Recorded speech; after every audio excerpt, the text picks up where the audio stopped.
Ségolène Royal et la crise démocratique, une critique incisive du gouvernement actuel. Alors que François Bayrou vient tout juste de prendre ses fonctions en tant que Premier ministre, Ségolène Royal, ancienne ministre de l'Environnement et figure emblématique de la gauche française, n'a pas tardé à exprimer des opinions tranchées sur la composition et les choix du nouveau gouvernement. Lors de son intervention remarquée sur BFM TV à l'âge de 71 ans, l'ancienne partenaire de François Hollande a livré une critique sans concession, pointant ce qu'elle considère comme une profonde crise démocratique en France. Une prise de position sans détour, Ségolène Royal a immédiatement clarifié sa position.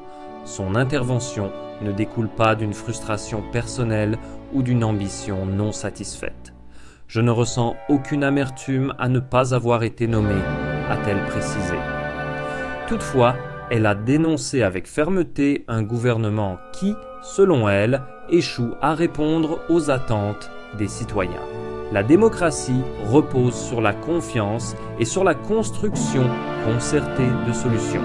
Ces principes fondamentaux sont absents aujourd'hui, a-t-elle affirmé avec conviction. Les nominations controversées, Élisabeth Borne et Manuel Valls, sous le feu des critiques. Parmi les points soulevés par Ségolène Royal, les nominations d'Élisabeth Borne et de Manuel Valls ont particulièrement attiré son courroux. Elle a rappelé le recours controversé à l'article 49,3 de la Constitution, un mécanisme permettant d'adopter des lois sans le vote du Parlement, utilisé à plusieurs reprises par ces deux figures politiques.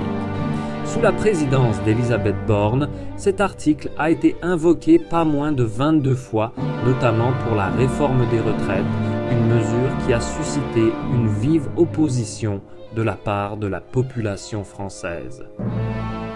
La répétition de ce procédé montre un manque de confiance envers les institutions démocratiques, a-t-elle souligné, ajoutant que cela avait provoqué une douleur profonde dans son engagement pour une gestion plus transparente et participative.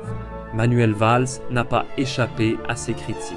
Elle a rappelé son rôle clé dans la réforme controversée du Code du travail, une mesure qui, selon elle, a profondément modifié les relations sociales en France.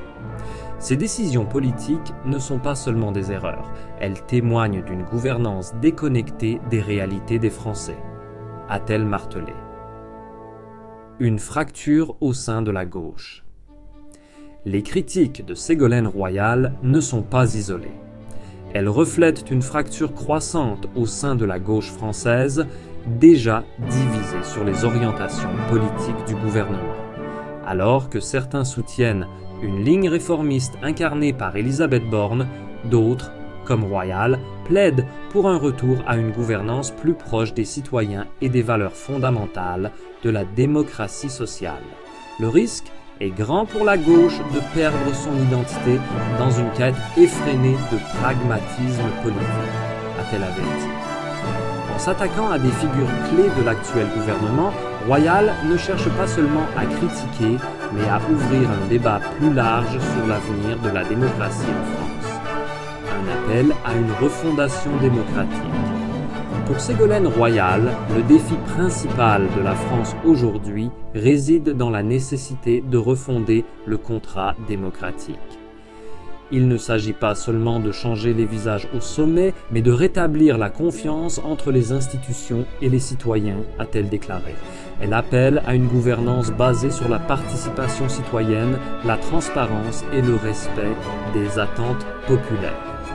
Les Français méritent mieux qu'un gouvernement qui impose ses choix sans dialogue ni concertation, a-t-elle conclu. Un débat loin d'être clos. La prise de parole de Ségolène Royal intervient dans un contexte où la confiance envers les institutions politiques est à son plus bas niveau. Les réformes controversées et le recours au 49,3 ont renforcé le sentiment d'une démocratie en crise. Si ces critiques divisent, elles ouvrent néanmoins une réflexion essentielle sur l'avenir politique du pays. Pour beaucoup, ces paroles résonnent comme un rappel de l'importance de la participation citoyenne dans la construction d'une société équitable et démocratique. En définitive, la question reste ouverte. La classe politique française saura-t-elle répondre à ces défis et rétablir un lien de confiance avec les citoyens?